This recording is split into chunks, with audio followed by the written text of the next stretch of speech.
Сәлеметсіздер. Мен Үмбетал ауылынан Зағишамын. Мен 66 жастамын. Мен осы астмамен 10 жылға бойы ауырдым. Менің диагнозым Хоббл. Алдында менікі болған аллергический ринит.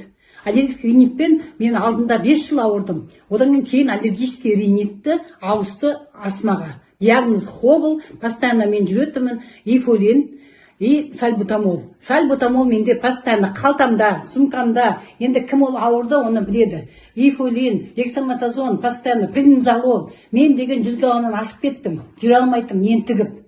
Уже маған почти приговор. Алматтағы 6-й поликлиникада учетта тұрдым. Там постоянно я сол жерде тексеріліп, сол жерде ай сайын мен система алам, ай сайын дәрі алатым сол жерден.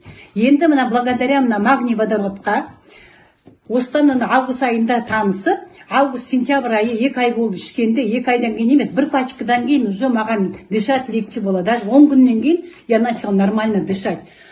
Врачтар не деген түрлі дәрілер ішті, не деген лечение алдым, ешқайсы көмектенсін. 10 жыл мен астма болдым. Бронхиальный астма деген енді кім ауырды, ол біледі. Постоянно сальбутамол, постоянно аэрозолмен жүретімін. Енді міне рахмет, мен даже сенген жоқпын, что именно осы сенбей іштім, бірақ та 2 пачкадан кейін мен спокойно, қазір еркін рахаттан демалам. Өйткені мен түнде де демалайтын, күндіз де демаламайтын. Енді міне 1000 рахмет. Алдымен Құдайдың ісі дейміз ғой, Алланың ісі бұл себепші.